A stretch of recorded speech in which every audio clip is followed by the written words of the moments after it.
Okay, I think I'm getting a texture that I'm happy with. Took a little while.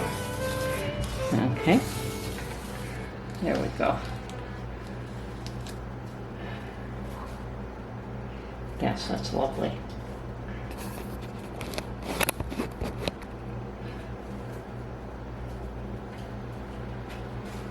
So yeah, you can use a spoon, you can use all kinds of things to just create a texture on the top of that bar. Yeah, just makes it pretty now. Okay, if you like this video, please subscribe, like, or if you have any questions. I'm certainly not an expert at soap making. I have made my share of soap, but I'm not an expert, and I'll do my best to answer questions for you if you have any. So please feel free to comment and ask any questions you may have. Thank you. Okay, good morning. So what I'm going to do today is have an introduction to soap making, and it's not the most basic soap. It's a little bit, there's a few extra steps that one could take if one chooses to. So I'm going to go through some of them. I mean, there's certainly a whole lot more, and quite a bit that I will be omitting, but we can start with the basics. So the first thing that you do need, of course, is a mold, and I have already prepared and lined my mold. I have had in the past someone make me molds to my specifications rather than buying the rubber molds that are available in the store, and that's fine. You can use those. They're great. They're standard sizes, but I wasn't looking for a standard size, and I was able to get 4 of these molds for the same price as one of the rubber molds. So yeah, I guess I am cheap in some ways. So anyway, that's what you start off with. So I'm going to push that aside. After that, I'm going to suggest that, well, I'm going to state that to make any kind of soap, what you need is lye and oils. And all kinds of oils can be used to make soap, and each one of the oils will give you a different quality in the end result. So you choose your oils according to the type of soap you want to make. People are still striving to make the perfect bar of soap, but not everyone likes the same thing. Some like harder soap, some like more bubbly soap, some like more lathery. So, the different oils will give you different characteristics. Okay, so moving on from there, hang on a minute. Okay, moving on from there, you have additives like green clay.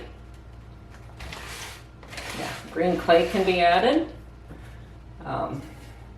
Activated charcoal can be added, and once again, each one of these products will provide a different texture to your soap, or a different quality to your soap. And from there, obviously, we can add, as well as the green clay or the activated charcoal, you can add oatmeal, if you want an oatmeal and milk bar of soap, oatmeal, milk, and honey. You can certainly do those kind of soaps. You can actually make a salt bar, and I've made, and I love salt bars. And you use a fair quantity of salt, you'd be surprised, but they do lather. And some of the other ingredients are like lavender buds and all kinds of herbs, if you like herbs in your soap. And beyond that, it's scents. You've got a variety of essential oils. I prefer essential oils over scents that you can buy that are not, they're more manufactured. I don't really care for those in a soap. You can go without a scent. Nothing wrong with that either. And last but not least, you can add some sort of color to your soap. I've got nothing fancy. Got some ultramarine blue here, and I've got some yellow, and I've mixed that up in order to make a green, because I'm going to do a green soap right now. So you can either buy the base colors the way I have in the past and mix up your own color schemes, which is nice in a way and not nice in another, because sometimes when you want to duplicate something that came out perfect, you don't. No bars of soap are ever the same, and that's one of the interesting things about making soap. They're all different.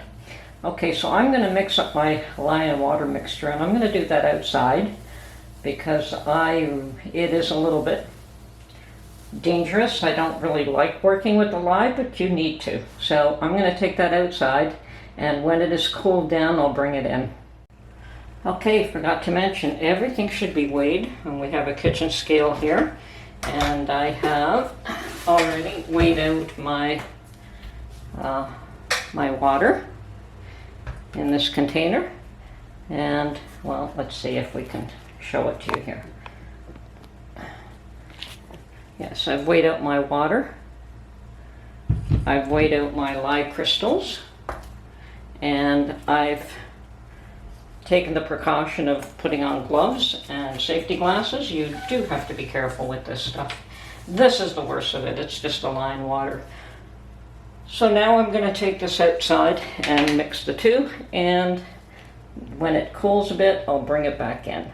Okay, and I have mixed up my lye water solution, and the reason you want to do it outside is that you do get fumes coming off of that, and you really don't want to be breathing that in, and it also gets very, very hot. When you think about, this is the product that they use to make Drano, to clean drains, so yes, it eats away at all kinds of things. So anyway, that is a requirement to make soap. The lye is a requirement. Anyway, be right back. Okay, as I stated earlier, it's a lye water solution, and oils basically is what makes your soap. I have chosen a number of oils and butters to include in my soap mixture, and I have, first of all, olive oil, and then I have the lard that I canned a little while ago, coconut oil, castor oil, and shea butter. So I've got 5 different oils and butters that I'm going to mix up to get the quality of soap and the type of soap that I want to make. So I will measure that all out now, and it's pointless for me to give you exact measurements because they are specific to my mold, and my mold is not a standard weight. So it would be difficult to give you exact measurements to make this particular soap. So I'll measure everything out, pour it in this bucket, and then get back to you. Okay, so I've mixed all my oils. My lye solution is back inside, and it's still a bit on the warm, but it's not giving off any fumes anymore, so that's fine.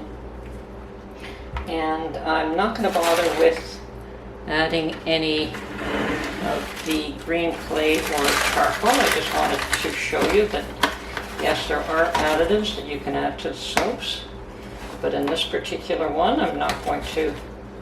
That was not the soap type of soap I wanted to make today, so they won't be added in. So now I've got all my oils mixed up in this bucket, and I'm going to just quickly mix them.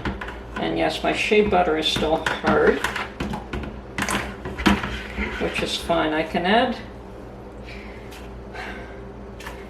the recommendation really is that these should all be at the same temperature, that all your hard oils should be melted, and that your lye water solution should be cool enough. But you can also put it in when it's just slightly warm to help melt the, see, I've got a big block of the shea butter there, and if I add this in just a bit warm, it'll help to melt that as well. So I'm going to just pour this in very slowly. Once this is done, it's the lye water solution that if you get it on your skin, it's not pretty, not nice. So, okay, now we'll start to mix this in.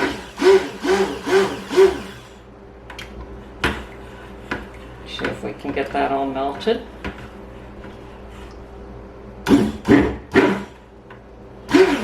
And this mixer is fairly powerful, so I'm just taking a little short burst, so I don't want it to go to trace just yet.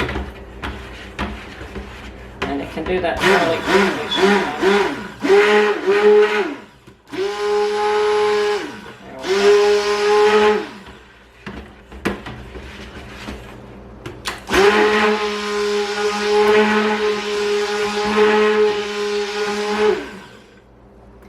Now, if you wanted a multicolored bar, you can actually take some of this out and add the colorant just to some of it. Actually, I think I may do that.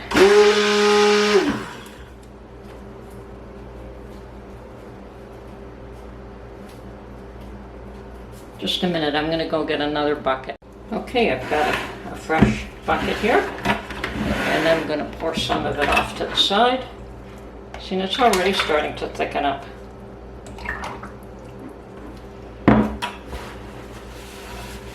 Okay.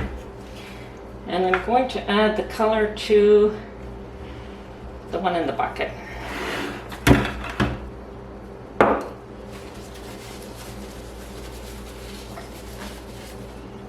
So I've mixed up my colorant, and I'm just going to pour this in now.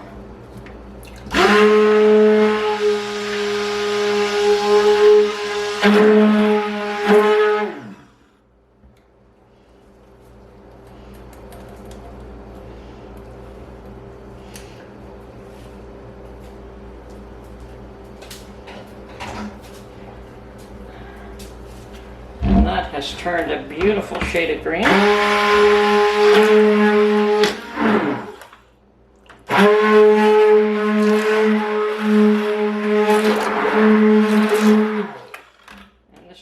Going to trace, so I'd better get the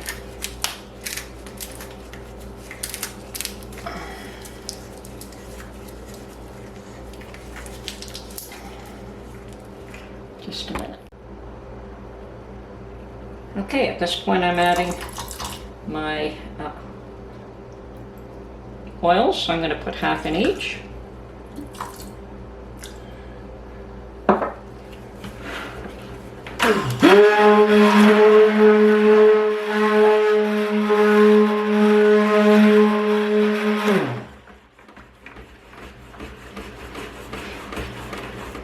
And this blender will allow it to thicken fairly quickly, so stir it up slowly to slow that down.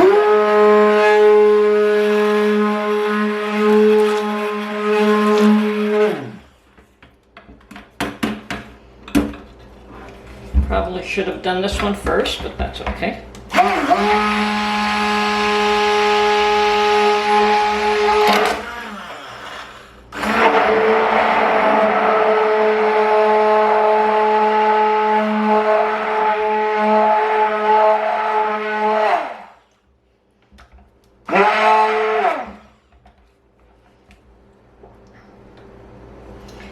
Now the final step is to get my mold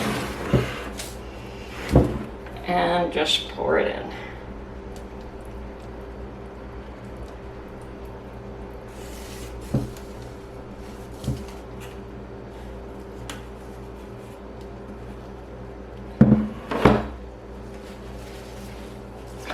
And I'm going to layer with the different colors just to give it some contrast here.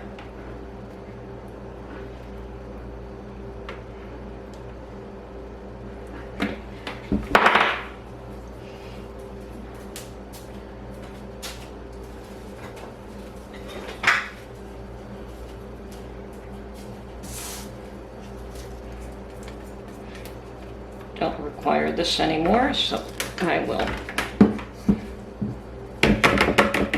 remove it.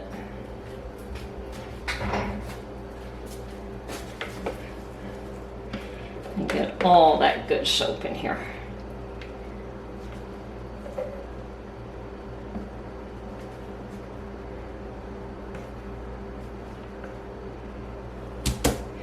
A trace is what you call when it starts to harden up like that. As you can see, it's definitely hardening up, so we got to get this in the mold fairly quickly at this point.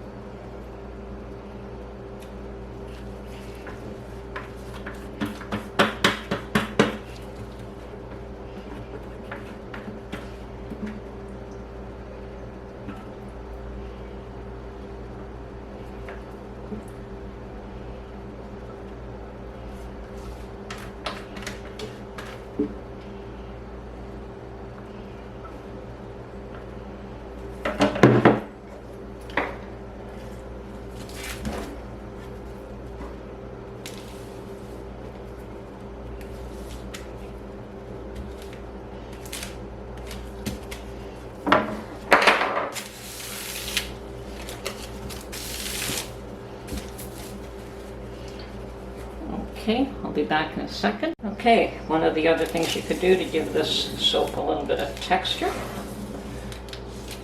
is to just run a wave through it.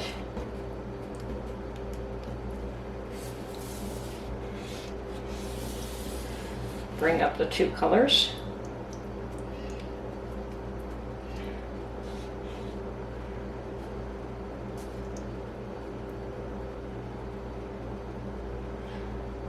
Still a little bit light. We'll wait a few more minutes for it to firm up just a bit more.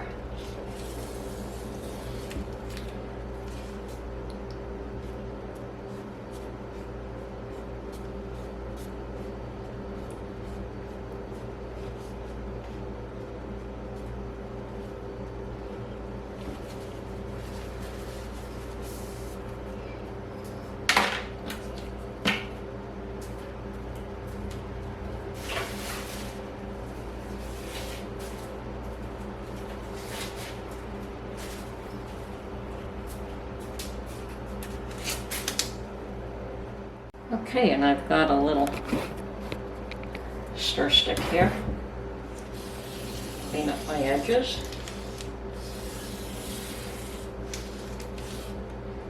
And just add a little pattern to the top.